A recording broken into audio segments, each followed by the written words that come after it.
This week at NASA.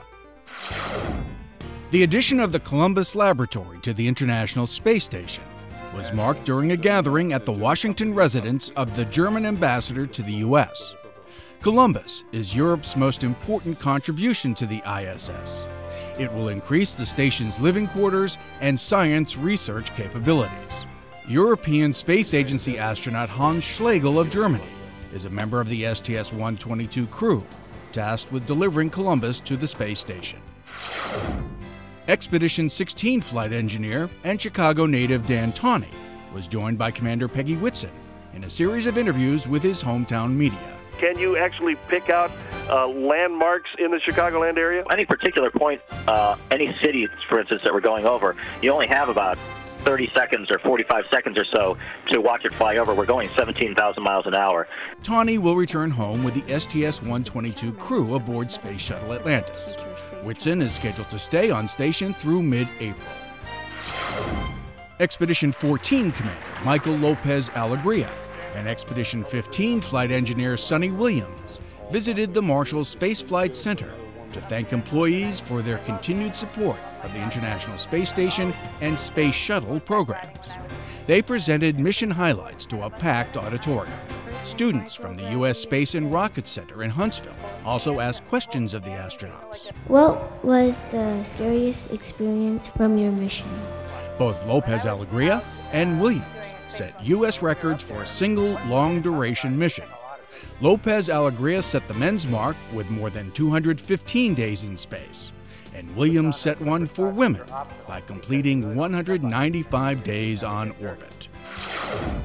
The music heard at the Jet Propulsion Laboratory came not from any traditional instruments, but ingenious devices invented by students.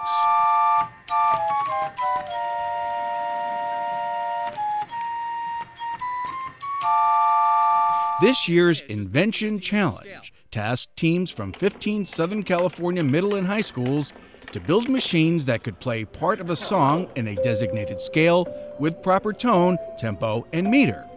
The challenge was that students could use only one action, like a switch or a lever, to start their song machines.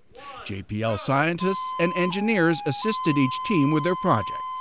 Awards were given for successfully completing the task, creativity, and artistry.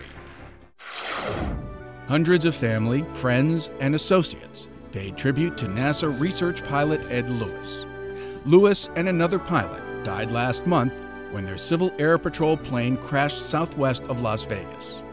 A former military and commercial pilot with more than 28,000 flight hours, Lewis was a research pilot at Dryden and the Ames Research Center for 18 years. Lewis had also been active in the Civil Air Patrol since 1951. Ed Lewis was 71. NASA.gov has a new look and lots of new features. NASA.gov 5.0 is the first major redesign of the agency's primary website in more than 4 years. It features increased interactivity and customization. With the website's new capabilities, users can comment on NASA stories, create personal video playlists, and share content on other internet sites. Experience it yourself at www.nasa.gov. And that's This Week at NASA.